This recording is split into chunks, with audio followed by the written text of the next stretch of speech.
In this video, we're going to continue on the conversation of making a strong offer. And this specific topic is about what does the seller need. Okay, this is an often overlooked part of making a strong offer. And what it requires is the buyer's agent to call the listing agent and basically ask, what does the seller need? Is there anything special, specific that needs to happen in our offer so that the seller has the most favorable conditions to want to go with your offer? And what's really happening there is every seller is selling for different reasons. Some sellers have to sell quickly, move quickly, close quickly. Okay, we want to know that so that we can make the offer as long as we're capable of it. If we got to close quicker than we might normally, let's figure out how to make that happen. Okay, but we wouldn't know unless we call and ask. And I don't know how many times as a listing agent, I've had offers sent to me, and the buyer's agent never called and said, what does your seller need? They just showed up. Okay, the offer showed up in my email. They texted, hey, we sent an offer. And I'm thinking to myself, well, that's great, but you didn't even call me and ask, one, do you have other offers? You didn't ask, what does the seller need? I mean, these are important parts of making sure that you're squared away as the buyer. And so what a seller might need is, one, maybe they need a quick close. You know, we don't know what their situation is. We don't have to know their situation to be told seller's looking for a quick close. And I can even ask, well, how quickly are we talking? Maybe our buyer or maybe our lender can help make that happen, or maybe they can't. Maybe we're a little restricted by the type of loan, the type of lending we have, and maybe we're not able to make that happen, but we could certainly talk through it and see what we can do.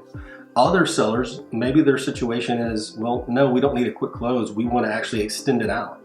Or maybe they want to close on a certain date, but they need a lease back. Okay, this is an often overlooked conversation where, you know, right now I have a seller who has an offer on another home. We want to make sure that we structure the dates so that there's enough time for her to close on the home she's selling, have time to move the furniture after closing on the new house, have time to move that furniture, so we've got a lease back from the closing date of her home so she can fund the next purchase, but also have a lease back, meaning a certain number of days she can have the house after closing to move the furniture out to the new house without having to move, you know, to a storage unit for a week and then out of the storage to the new home. And these are just things to think about if you want to make a favorable offer to a seller. Ask what they need, figure out what that is, and help try and make that happen. Be flexible.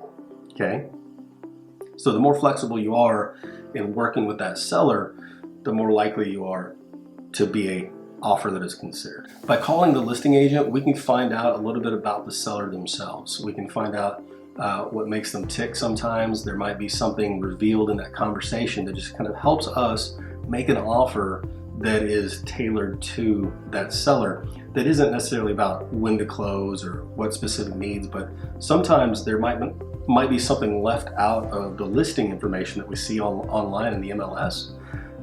But for instance, a seller might say, well, there's these shelves that are in the living room, and these shelves were made by so-and-so, and they're very important to me, but because they're screwed into the wall, technically they're part of the house, and it would be assumed that they would stay with the house if we make a purchase. But what we find out by asking, is there anything the seller needs or wants? And we find out, well, the shelving, they want to keep that shelving. Okay, so we put in there an exclusion into the offer, into the contract that says excluding the shelving that's located in the living room. And by having that in the contract, if everything else is the same in all other multiple offers, if you're the one who said, let the seller take the shelving, that right there makes you a winner, okay? So these are the things to think about when it comes to the stuff that's beyond the contract, beyond the pricing. This is getting into actual communicating with the seller and trying to figure out how to work with the seller to make everybody happy, to get them what they need and want. And the last piece on this is writing a letter, okay? A lot of offers are made including a letter. Now, this is it's a tactic to try and get the seller to look at you in your situation or you as a buyer and gain favor because you wrote a compelling letter to the seller saying whatever it is you're saying. Now, what a lot of times happens is it's all about the buyer and here's us and here's who we are and this and that. But what I would encourage you to do is if you're going to write a letter, make it about the seller, make it about the house, because you don't want to reveal too much about you.